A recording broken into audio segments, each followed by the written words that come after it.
miira kee keessa kan baduu hin dandeenye kanatti keessa keessatti yaadattu naannoo kamitti kan sirbite. Itti aansee immoo sirboota kee 12 keessaa sirboota meeqa barreessite warreen barreessite keessaa meeqa kiliippiidhaan hojjetee uummataaf dhiyeessite. Kanuma si gaafachuu barbaada. Galaanaa gaaromsaa Finfinneerraa waan nu bilbilteef galatoomi. Galatoomi galoo. Tole Haacaaluu gaaffii Galaanaan si gaafate keessaa asuma utuu deebisaa deemne gaariidha kan yaadu. Tarii ogummaa kanaanis ta'uu danda'a akkasumatti nama uummataaf hojjete nama cimaa dhattee yaaddu keessaa eenyuun ajaa'ibsiifatta kan jedhu jira. Addunyaarraa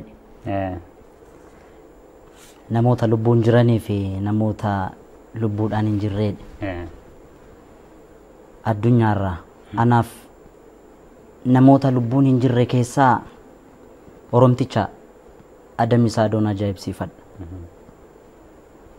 Akka seenaan nu lallabdutti Adamsaadoon lola qotee bulaa Baalee Waaqoo guutuun hoogganamu irratti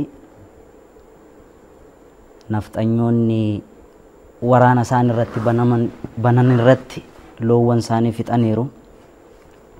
Isarratti jeneraal Waaqoo guutuun xalayaa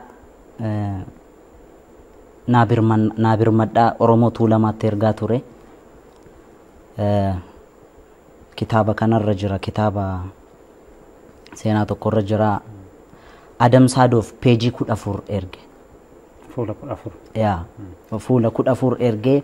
Adamsaadoon achi ka'ee gara Oromoo Tuulamaatti xalayaa naabirmadhaa kana geessuuf otoo deemuu lukkeewwan nafxanyootaan qabama.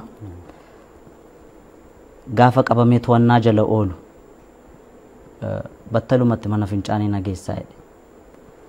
Mana fincaanii nageessaa jedhee fuula 14 waraqaa xalayaa sana nyaatee itti bahee inni garaadhaan nu bahee garaatti nu deebi'eeti waan fiddan fidaa jedheen.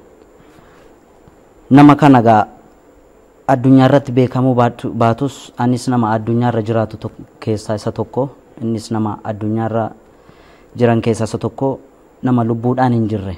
Nama seenaa kanaan ajaa'ibsiifadha. Isarraayis barnoota guddaan argadhe. Maalan argadhe namni waan kaayyeeffate tokkoof waan gochuu qabu akka gochuu qabuun irraa baradhe. Warra lubbuun jiran keessaa Neelsan Maandeellaan ajaa'ibsiifadha. Waa'ee Neelsan Maandeellaa addunyaa irratti nama beekame inni waa'ee mana hidhaa isaan odeessu dhuma irratti kanan isa ajaa'ibsiifadhe tokko. Akkuma inni mana hidhaatii baheen waggaa amma sanaa hidhamee akkuma baheen jarreen saba isaa akka hin taane gochaa turan sana jiraatanii jiraadhaa jedheen.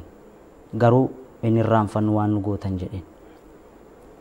Namtichi kun egaa waan jarreen saba isaa irratti raawwatte kana namicha beeku erga bahee aangoo qabate waan tudduu erga harka isaa galeen booda jara kana akka fedhe gochuu danda'a ture.